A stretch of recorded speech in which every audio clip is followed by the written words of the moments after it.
Hi everyone, it's Rosalie. Today is June 17th, 2011, and I am in black and white. And the reason for that is because for the past few months, I have been feeling pretty gray, and now I'm not. Things are becoming clearer to me.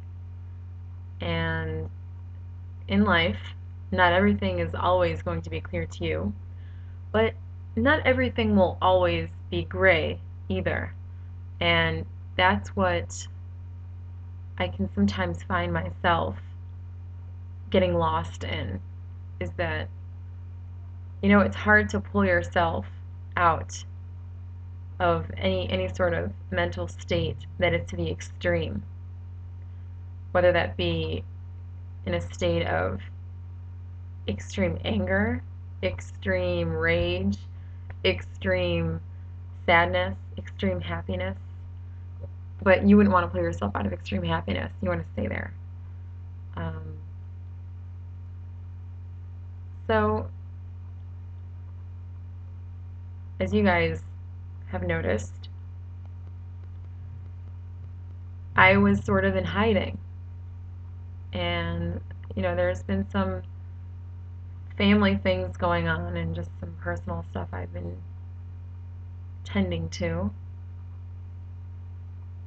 But with me, what happens when I become just feeling low and feeling gray in my life is that I seclude myself.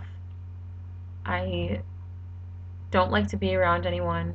I don't like to talk to anyone. I just, wrap myself up with how I'm feeling. And I stay in that state for as long as I can. And I read this somewhere. I'll find it. I'll find out where I read it. But the author, I believe, said something along the lines of, in a subconscious state, we like to feed our pain. Consciously, we don't want our pain, but subconsciously, we feed it. We enjoy it, even. And it's very twisted how we feed this cycle of pain. And this is what keeps us stuck and keeps us hiding. And I know that the way to get out of that kind of a mental state that I was in is not to hide. I know that. But it's to talk to people. And it's funny that the very thing that I know will make me feel better, I wasn't doing. I wasn't doing enough of that. And that's proof right there that subconsciously I was feeding my pain. I was feeding my loneliness and my anger. What do you do when you're feeling really sad? What's the first thing most people do? Aside from crying and, just feeling sorry for ourselves, the first thing that we do is we listen to very sad and depressing music. And that right there feeds your pain, feeds your tears, keeps it flowing. And sometimes it's okay. Sometimes it's good to experience those emotions at such extremes. But the trick is knowing how to pull yourself out.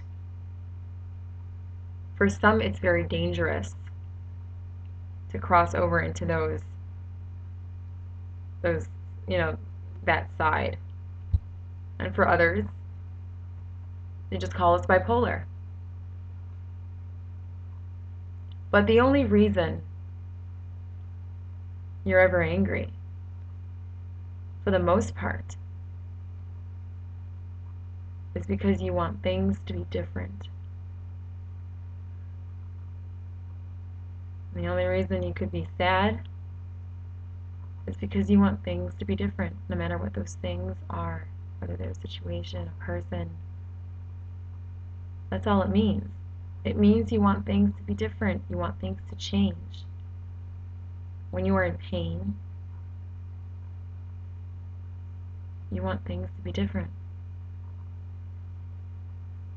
So do you know what to do?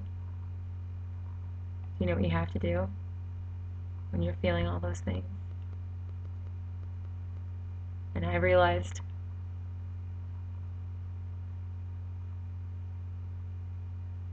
act differently.